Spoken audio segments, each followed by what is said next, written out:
him. I want to watch the news. Are you making headway at least? This is the news.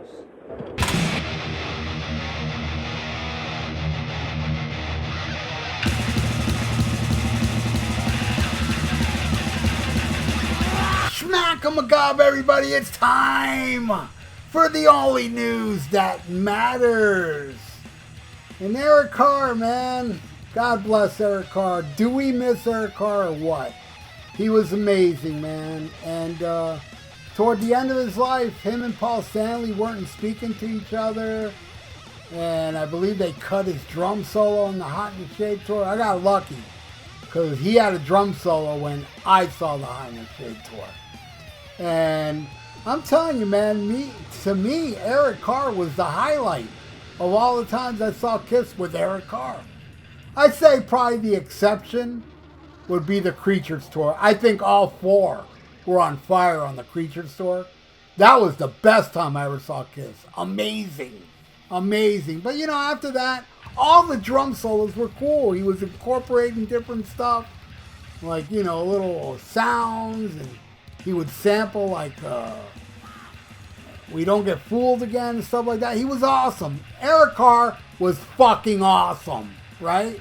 But, you know, I mean, Paul Stanley didn't have that many nice things to say. He said nice things about him in his book, but then also he went into this whole thing how, you know, all the stuff that he went through when they went to Australia, and he called them a schmuck and so on and whatever. I mean, the guy passed away. You're still calling him a schmuck? Paul Stanley sucks. All right, so Eddie Trunk. You know, I heard this interview not too long ago, and I was like, man, this definitely deserves to be on the only news that matters. You know, he said, Eddie Trunk said, I'll tell you this, Eric Carr was completely convinced that if he did get healthy, that his place in the band was still very much in jeopardy. You know, because at the time, I mean, he wasn't talking to Paul, and also when Paul did that solo tour with Eric Singer, you know, I read how he was upset about it, how he wanted to do the solo tour with Paul. And he was already thinking then, you know, Eric Singer's going to replace me, you know. He was right, you know. But anyway, for whatever reason, he would call me and ask, hey, man, keep your ears open for me.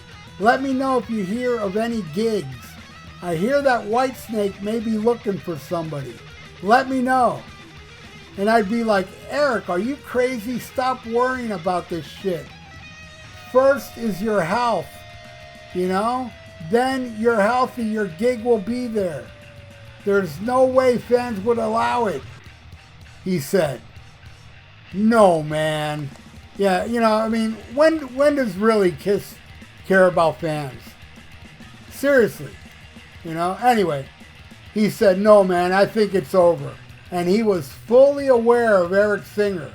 And he was fully aware that Eric Singer played on God Gave Rock and Roll to You.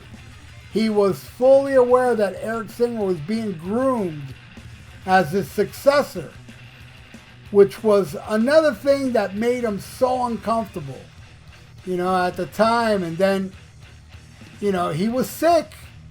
And it was also one of the huge reasons why he completely insisted on being in the video for God Gave Rock and Roll to You. You know, that's not him on the track. He had a scar on his chest, he had surgery on his heart, and he was not feeling great. But there was nothing that was going to stop him from being in that video. And at least visually, you know, holding on to his turf. And I also read reports where Eric Carr did actually tell Eric Singer, you're going to replace me. And yeah, man, I mean, there's a lot of talk going on about when Eric Singer was sick and how Gene and Paul didn't like pay for it, or he didn't have insurance. I don't know. To tell you the truth, I don't know the whole story, so I'm not going to comment on, you know, I'll let you all do it in the comment section. I know a lot of you believe that Gene and Paul fucked over Eric Carr when he was in the hospital. And, you know, I read stories of that, and also read stories of Gene and Paul visiting him in the hospital. And I understand, I think it was Paul Stanley. I could be wrong. It was either Paul Stanley or Gene Simmons. One of the two said that they did pay, you know, for his hospital stay. So I don't know. I don't know who to believe. All I know is that I do believe that Eric Carr was right. I think that they were going to replace him with Eric Singer, you know, because he got sick. And even if he would have got better, you know, it's a liability. The insurance would be higher, you know. And Eddie Trunk is wrong. They ain't going to do that. The fans will get mad at them. You know, I wish Eric Carr could have lived just so Eddie Trunk could be proven wrong, because I have no doubt. I have no doubt they would have kicked him out and put in Eric Singer. I just feel that's how it was going. And I agree with Eric Carr. Poor Eric Carr, dealing with, you know, all these health issues. He's basically dying, and he's getting replaced in Kiss. I could be wrong. You know, I'm not one of these, what I say, but it just feels like, yeah, if him and Paul weren't talking, you know, which makes me also think Paul says the story how Eric Carr called him, let him know he was spitting out blood. Did that really happen? Were they really talking, or did he call Gene and Gene told Paul? I don't know. All I know is that, you know, Eric Carr, man, great singer. And what do? All right, we'll finally let you sing on a record. We'll have you do a cover of Beth, which didn't sit well with him. I know he was kind of like worried Peter would hate him and stuff like that, even though he did do it because he is a paid employee, you know.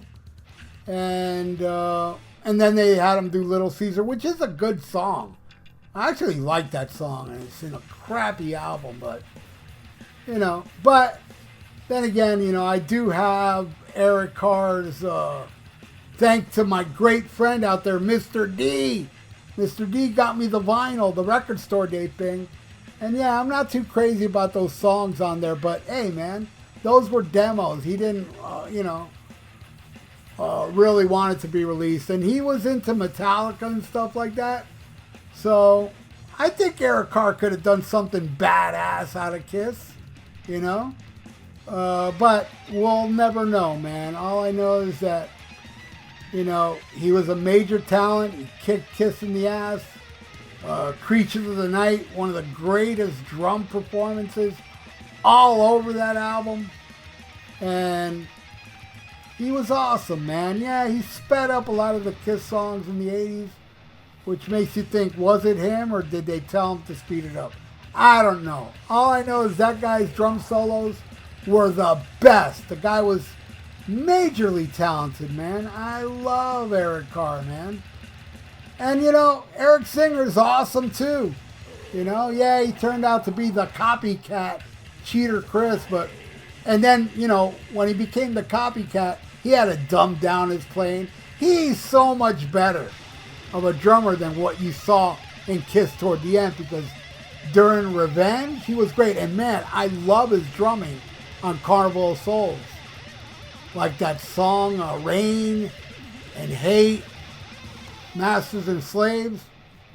Eric Singer's awesome, man, but I like Eric Carr more. I thought Eric Carr's drumming may have not been technically better, but it spoke to my heart more than he did, man. What he did on Saint and Sinners and King of the Mountain.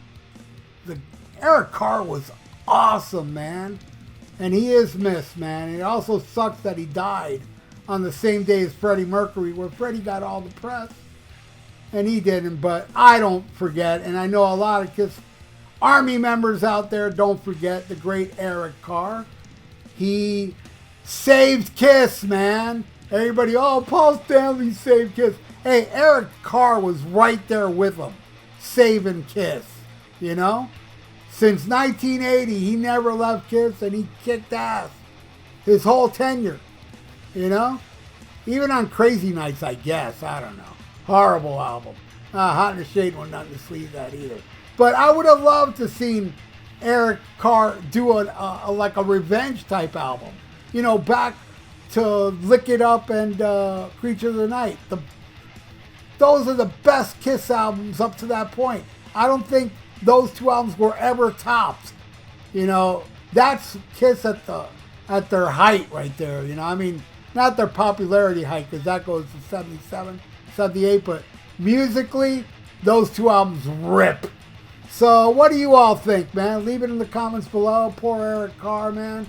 What do you think of this whole situation? Do you think really Gene and Paul didn't pay for his medical stuff?